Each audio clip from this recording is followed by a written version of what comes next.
আসসালামু আলাইকুম এভরিওয়ান, সবাই কেমন আছেন? আশা করি সবাই খুব ভালো আছেন। আবারও চলে এসেছি আপনাদের মাঝে নতুন একটি রেসিপি নিয়ে। আজকে তৈরি করেছি ঢ্যাঁড়স ভাজি। খুব সহজে অল্প কিছু উপকরণ দিয়ে খুব অল্প সময়ে কিভাবে সবুজ করে ঢ্যাঁড়স ভাজি রান্না করেছি সেই রেসিপিটি আজকে আপনাদের সঙ্গে শেয়ার করব। আর একদম সবুজ করে কিভাবে ঢ্যাঁড়স ভাজি রান্না করা যায় তার জন্য রয়েছে ছোট ছোট কিছু টিপস। তো দেরি কিসের, চলুন ঢ্যাঁড়স ভাজি রান্নার ফুল রেসিপিটি দেখে নেই। ঢ্যাঁড়স ভাজি রান্না করার জন্য ফার্স্টে আমি এখানে হাফ কেজি ঢ্যাঁড়স নিয়ে নিয়েছি। অনেকেই সবজিটাকে ঢ্যাঁড়স বা ভেন্ডি বলে থাকে। যেহেতু আজকে আমি অল্প পরিমাণে ভাজি করব, তো এখানে হাফ কেজি নিয়ে নিয়েছি। আপনারা আপনাদের পরিমাণ অনুযায়ী ঢ্যাঁড়স নিয়ে নেবেন। এবারে ঢ্যাঁড়সগুলো আমি ধুয়ে নেব। তো এই পর্যায়ে ঢ্যাঁড়সের মধ্যে দিয়ে দিচ্ছি পরিমাণ অনুযায়ী পানি। এবার ঢ্যাঁড়সগুলো হাতের সাহায্যে ভালোভাবে ধুয়ে নিব। যেহেতু ঢ্যাঁড়সগুলো পিছল টাইপের থাকে, তাই কাটার পরে কিন্তু একদমই ধোয়া যাবে না। তাই কাটার আগে ঢ্যাঁড়সগুলো ভালোভাবে ধুয়ে আমি ক্লিন করে নিব। তো সবগুলো ঢ্যাঁড়স কিন্তু ভালোভাবে ধোয়া হয়ে গিয়েছে। এবার ঢ্যাঁড়সগুলো আমি একটা ছাঁকনিতে তুলে নিব। তুলে দেন সবগুলো ঢ্যাঁড়স আমি ভালোভাবে ছেঁকে নেব যাতে কোনো প্রকার পানি না থাকে। তো এরপর যে সবগুলো ঢ্যাঁড়স আমার তুলে নেওয়া হয়ে গিয়েছে। এবার ঢ্যাঁড়সগুলো আমি কেটে নিব। ঢ্যাঁড়স কাটার জন্য এখানে আমি একটি বডি ব্যবহার করতেছি। আপনারা চাইলে কিন্তু এখানে ছুরি দিয়েও কেটে নিতে পারেন। তো এই পর্যায়ে ঢ্যাঁড়সগুলো আমি কেটে নিচ্ছি।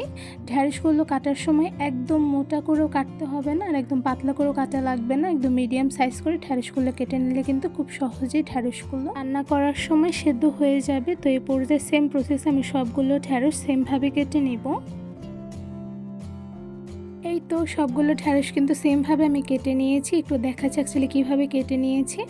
এই তো দেখতেই পাচ্ছেন, একদম পাতলা করেও কাটিনি, একদম মোটা করেও কাটিনি, মিডিয়াম সাইজ করে ঢ্যাঁড়সগুলো কেটে নিয়েছি। এবার সবগুলো ঢ্যাঁড়স দিয়ে আমি ঢ্যাঁড়স ভাজি রান্না করে নিব।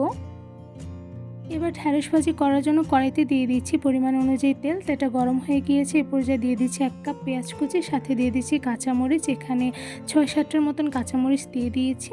এবার ভালোভাবে নেড়ে নিচ্ছি। চুলার আঁচ মিডিয়ামে রেখে পেঁয়াজ কুচি আর কাঁচামরিচগুলো হালকা ব্রাউন কালার করে ভেজে নেব। তো এরপর যে একটু নেড়ে নিচ্ছি পেঁয়াজ কুচিগুলো।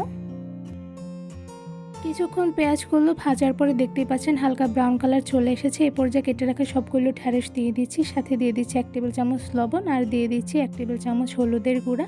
আপনারা আপনাদের পরিমাণ অনুযায়ী দিয়ে দিবেন। এবার ভালোভাবে নেড়ে ঢ্যাঁড়সের সঙ্গে সবগুলো উপকরণ মিশিয়ে নিব।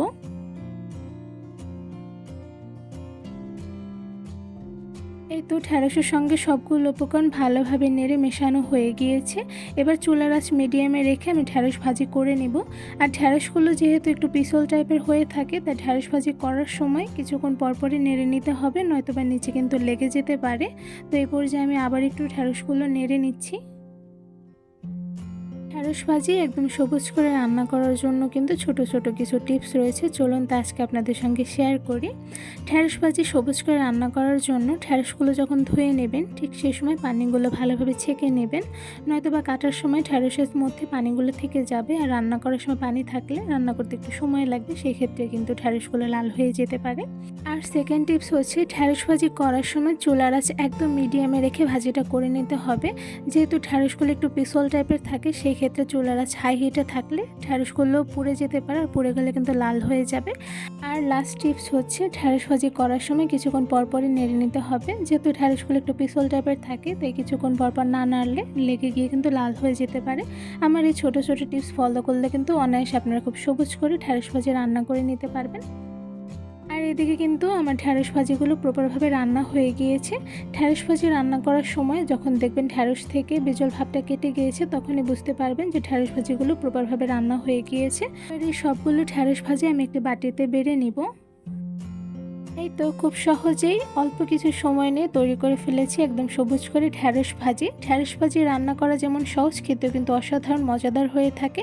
আমার ফুল ভিডিও দেখেই কিন্তু আপনারা বুঝতে পেরেছেন কতটা সহজভাবে আমি এই ঢ্যাঁড়স ভাজি তৈরি করে ফেলেছি।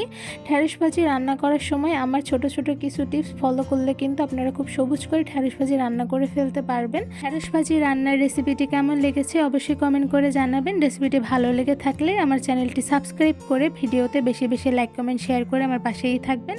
আজকে এখানে বিদায় নিচ্ছি, দেখা হবে অন্য কোনো ভিডিওর মাধ্যমে। সবাই সুস্থ থাকবেন, ভালো থাকবেন। আল্লাহ হাফেজ।